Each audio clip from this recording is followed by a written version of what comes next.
நடிகர் ரவிமோகன், ஆர்த்தியுடைய விவாகரத்து வழக்கு கடந்த ஒரு சில மாதங்களாகவே தமிழ் சினிமாவில் அதிகமாக பேசப்பட்டு வரக்கூடிய ஒரு பிரச்சனையாக தாங்க இருந்துட்டு இருக்கு. ஸோ இப்போ இந்த ஒரு பிரச்சனைக்கு ஒரு முடிவு கிடைச்சிருக்கு அப்படின்னு தான் சொல்லணும். அதாவது முதல்ல ஒரு குடும்ப பிரச்சனையாக மட்டுமே பார்க்கப்பட்ட இந்த பிரச்சனை நாளாக நாளாக அது பார்த்திங்கன்னா ஒரு மிகப்பெரிய பிரச்சனையாக உருமாறிடுச்சுன்னு தான் சொல்லணும். எப்போ அவங்க குடும்ப பிரச்சனையை சோசியல் மீடியாவுக்குள்ளே கொண்டு வந்தாங்களோ அப்போ தாங்க அது பெருசாக மாறுச்சு. ஏன்னா சோசியல் மீடியாவில் மாறி மாறி ரெண்டு பேருமே ரெண்டு பேர்த்து மேலேயுமே பல குற்றச்சாட்டுகளை வச்சாங்க.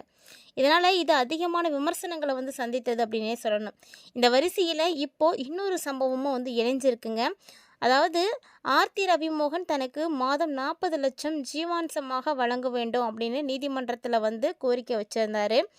ஆனால் நீதிபதிகள் பார்த்திங்கன்னா இந்த கோரிக்கைகளை ஏற்காமல் விவாகரத்து வழக்கு முடிகிற வரைக்குமே மாதம் மாதம் 3 லட்சம் இடைக்கால பராமரிப்பு தொகை மட்டுமே வழங்க வேண்டும் அப்படின்னு உத்தரவிட்டிருக்காங்க.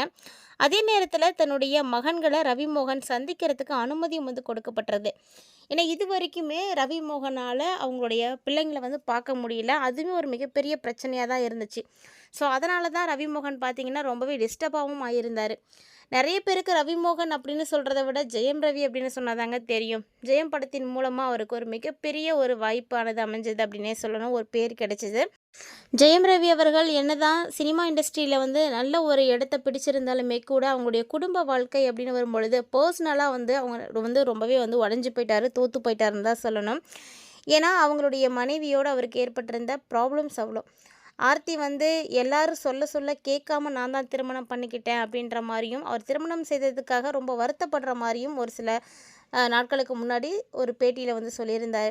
அது மட்டும் இல்லாமல் அவங்களுடைய வாழ்க்கையை கெடுத்ததே வேற ஒருத்தங்க தான் அப்படின்ற மாதிரிலாம் நிறைய பேருடைய விஷயங்களையும் அவர் ஷேர் பண்ணியிருந்தார். மேலும் பார்த்திங்கன்னா நிறைய டார்ச்சர் பண்ணுறாங்க அப்படின்றதுனால இனி நான் வாழவே மாட்டேன் அப்படின்ற அளவுக்கு அவர் முடிவெடுத்திருந்தார். ஸோ இந்த மாதிரியான சம்பவங்கள்லாம் நடந்துட்டு இருக்கும்போது தான் இப்போது தீர்ப்பானது கோர்ட்லேருந்து வந்தது ரவிமோகனுக்கு சாதகமாக வந்துடுச்சு. ஸோ இந்த ஒரு தீர்ப்பை தொடர்ந்து பார்த்திங்கன்னா அந்த தீர்ப்பு வெளியான ஒரு சில மணி நேரங்கள்லேயே ஆர்த்தியினுடைய அம்மாவும் தயாரிப்பாளருமான சுஜாதா விஜயகுமார் அவருடைய இன்ஸ்டாகிராம் பக்கத்தில் அவர் ஒரு 3 ஸ்டோரிகளை பகிர்ந்திருக்கிறாருங்க. ஸோ அவங்க பகிர்ந்த அந்த ஸ்டோரி தான் இப்போது இணையதளத்தில் அதிகமாக எல்லாருடைய கவனத்தையுமே ஈர்த்துட்ருக்குன்னு சொல்லணும். அப்படி என்ன ஒரு ஸ்டோரி போட்டிருந்தாங்க அப்படின்னு தானே யோசிக்கிறீங்க. அவங்க என்ன ஸ்டோரி போட்டிருந்தாங்க அப்படின்னா, அவங்க பகிர்ந்த அந்த முதல் பதிவில் ஒரு உறவு 3வது நபரால் உடையிறது இல்லை, அந்த 3வது நபருக்கு இடம் கொடுக்கக்கூடிய நபரால் தான் உடையுது அப்படின்னு சொல்லியிருக்காங்க. ஸோ இது யாரை சொல்லியிருக்காங்க அப்படின்றது உங்களுக்கு எல்லாத்துக்கும் தெரியும். ஸோ கண்டிப்பாக இந்த ஒரு விஷயம் ஜெயம் ரவி சாரை குறிக்கிற மாதிரி தான் இருக்குது. அதே மாதிரி அவங்களுடைய அடுத்த பதிவில் அவங்க என்ன சொல்லியிருந்தாங்கன்னா, நீ நல்ல மனைவியாக இல்லாததால் அவர் துரோகம் செய்யலை, அவர் நல்ல ஆணாக இருக்க தவறியதால் தான் துரோகம் செய்திருக்காரு அப்படின்னு தன்னுடைய 3வது பதிவில் மனைவியையும் குழந்தைகளையும் காயப்படுத்திட்டு வேறு ஒருவருக்கு ரோஜா கொடுக்கக்கூடிய கணவர் அப்படின்ற ஒரு வாசகமும் இடம் பிடிச்சிருக்கு. ஸோ இந்த 3 பதிவுகளிலுமே யாருடைய பெயருமே குறிப்பிடலை.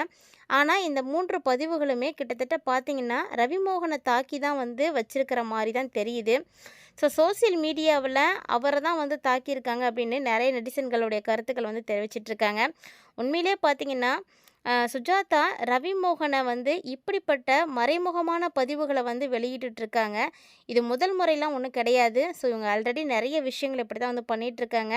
இதுக்கு முன்னாடியுமே கூட ரவிமோகன் ஆர்த்தி பிரச்சனை வெளிச்சத்துக்கு வந்த பிறகுமே கூட இந்த மாதிரி தான் அவங்க செஞ்சுருந்தாங்க. அதாவது பெண், குடும்பம், நம்பிக்கை, துரோகம், பெண்களுடைய மனவேதனை அப்படின்னு நிறைய கருத்துக்களை பலமுறை சோசியல் மீடியாவில் பகிர்ந்திருந்திருக்காங்க. அப்போ கூட இது ரவிக்கான பதில் தான் அப்படின்னு நெட்டிசன்கள் விவாதம் செய்தாங்க.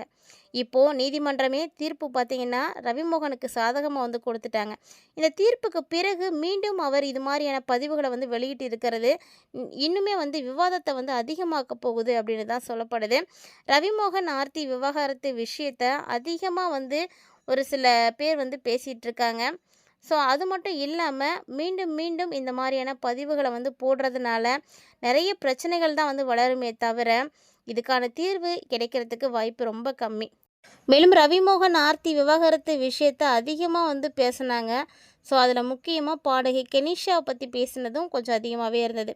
ஆரம்பத்தில் ரவிமோகனுக்கும் கெனிஷாவுக்கும் நட்பினால் நல்ல ஒரு உறவானது கிடைச்சிருந்ததுங்க. ஆனா, அதுக்கப்புறம் பார்த்தீங்கன்னா, கெனிஷா அந்த உறவ வந்து அவங்க மறுத்தாங்க. ஸோ, அதுக்கப்புறம் பார்த்தீங்கன்னா, விவாகரத்துக்கு நான் வந்து காரணம் கிடையாது.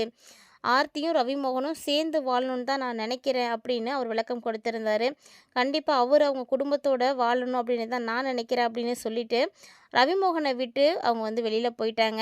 ஸோ, சோசியல் மீடியாவ விட்டு விலகியே வந்து இருந்தாங்க. இதுக்கிடையில செய்தியாளர்கள சந்தித்த ரவிமோகன் தன்னுடைய மனநலம் குறித்து வெளிப்படையாவே பேசியிருந்தாரு. அப்போ கண் கலங்கி அவர் வந்து அழுதத நம்ம கண்கூடா வந்து பார்த்துருப்போம். "அழாதீங்க ரவி, எல்லாம் சரியாயிடும். நாங்க இருக்கோம் உங்களுக்காக" அப்படின்னு ரவிமோகன வந்து சமாதானப்படுத்த லட்சக்கணக்கான ரசிகர்கள் வந்து இருந்தாங்க. ஸோ அவங்களுடைய அந்த எனர்ஜெட்டிக்கான வேர்டு, அந்த வேர்ட்ல இருக்கக்கூடிய நல்ல பாசிட்டிவிட்டி தான் ரவிமோகனுக்கு அப்போ ஒரு நல்ல எனர்ஜிய கொடுத்துச்சுங்க. ஸோ தைரியத்த கொடுத்துச்சு, தன்னம்பிக்கைய கொடுத்துச்சு. அவர் அந்த நேரத்துல இருந்த மனநிலைய மாத்துறதுக்கு நண்பர்களுடைய சப்போர்ட்டும், நெறைய திரைப்பிரபலங்களுடைய சப்போர்ட்டும், கூடவே பார்த்தீங்கன்னா, அவங்களுடைய ஃபேன்ஸுடைய சப்போர்ட்டும் தான் அவருக்கு வந்து ரொம்ப நல்லா ஹெல்ப் பண்ணுச்சுன்னு சொல்லணும். பொதுவா மனநிலை அப்படிங்கிறது பெண்களுக்கு மட்டும் தான் சொல்லுவாங்க. ஆனா, பெண்களுக்கு எப்படி மனநிலை வந்து முக்கியமோ, அதே அளவுக்கு ஆண்களுக்கும் மனநலம் வந்து முக்கியம் அப்படின்னு பலரும் அவருக்கு வந்து ஆதரவு வந்து குடுத்துட்ருந்தாங்க. இது ஒரு பக்கம் இருக்க, நீதிமன்ற விசாரணையை தொடர்ந்து நடைபெற்றிருந்த சூழ்நிலையில, இப்போ சுஜாதா விஜயகுமாருடைய இந்த 3 போஸ்டர்களுமே இந்த ஒரு குடும்ப விவகாரத்த மீண்டும் மீண்டும் பேசக்கூடிய ஒரு விஷயமா வந்து மாத்திட்டுருக்கு அப்படின்னு தாங்க சொல்லணும். அப்படிதான் எல்லாருமே வந்து நெனச்சிட்ருக்காங்க. மேலும் பார்த்தீங்கன்னா, ஆர்த்தி தனக்கு மாதம் 40,00,000 ரூபாய் ஜீவாம்சம் வேண்டும் அப்படின்னு வந்து கேட்டிருந்தாங்க. இந்த கோரிக்கையை இப்போ நீதிமன்றம் நிராகரிச்சிருக்கு. அதே நேரம் வழக்கு முடிஞ்சா தான் வந்து முழுமையான வந்து ரிசல்ட் சொல்லுவாங்க. இன்னும் வழக்கு போயிட்டு தான் இருக்குது. அதனால் மாதம் மாதம் 40,00,000லாம் தர தேவையில்லை. அந்த மாதம் 3,00,000 ரூபாய் மட்டும் இடைக்கால பராமரிப்புக்காக நீங்கள் வந்து கொடுத்தே ஆகணும் அப்படின்ற மாதிரி வந்து சொல்லியிருக்காங்க. ஸோ ரவிமோகனுக்கு இந்த ஒரு உத்தரவு விவாகரத்து வழக்கில் ரொம்ப ஒரு முக்கிய சாதகமாக ஒரு விஷயமா மாறி போயிருக்குங்க. நடிகர் ரவிமோகன் மற்றும் ஆர்த்திக்கு இடையே விவாகரத்து வழக்கு தமிழ் சினிமாவில் பல மாதங்களாக வந்து போயிட்டு இருக்கக்கூடிய ஒரு விஷயந்தான். ஸோ இது மட்டும் இல்லாமல் ஆர்த்தி மீண்டும் வந்து ஒரு கேஸ் போட்டிருக்காங்க. ஏன்னா இந்த 3,00,000 அப்படிங்கிறது மாதம் மாதம் இடைக்கால பராமரிப்புக்கு வந்து பத்தாது. இன்னும் குழந்தைங்களுடைய எஜுகேஷன் செலவெல்லாம் இருக்குது அப்படின்ற மாதிரிலாம் அவங்க கேட்டிருக்காங்க. ஸோ அப்படி அவங்க வந்து குடும்ப நல நீதிமன்றத்தில் வந்து மனு கொடுத்துருக்காங்க. ஸோ அவங்க அதையும் வந்து தீர விசாரிக்கிறோம் அப்படின்ற மாதிரி கொடுத்துருக்காங்க. ஸோ பார்க்கலாம் அவங்க என்ன அதுக்காக ரிசல்ட் கொடுக்குறாங்க அப்படின்றத. இப்போது ரவிமோகன் வந்து ரொம்ப ஃப்ரீ ஆகிட்டார். அவர் வந்து ஹாப்பியாக இருக்கார். அவரும் ஹாப்பி, அவருடைய ரசிகர்களும் வந்து ரொம்ப ஹாப்பி. கண்டிப்பாக அவருடைய வாழ்க்கை ரொம்ப சந்தோஷமாக மாறணும் அப்படின்னு நிறைய பேருடைய ஆசீர்வாதம் அவருக்கு வந்து இருக்குது. நிறைய பேருடைய வாழ்த்துக்கள் இருக்குது. நிறைய வெல்விஷர்ஸ் அவங்களுக்கு வந்து சப்போர்ட் பண்ணுறாங்க. ஸோ கண்டிப்பாக அவருடைய வாழ்க்கை மாறும் அப்படின்னு எல்லாருமே வந்து நீங்களும் வந்து ப்ரே பண்ணிக்கோங்க. ரவிமோகனுடைய இந்த ஒரு விஷயம் இப்போ சமூக வலைத்தளங்களில் ரொம்பவே வைரலாக போயிட்டுருக்குங்க. ஸோ மேலும் இது மாதிரி நிறைய விஷயங்களை தெரிஞ்சுக்கிறதுக்காக மறக்காம நம்ம சேனலை சப்ஸ்கிரைப் பண்ணிட்டு ஃபாலோ பண்ணிக்கோங்க.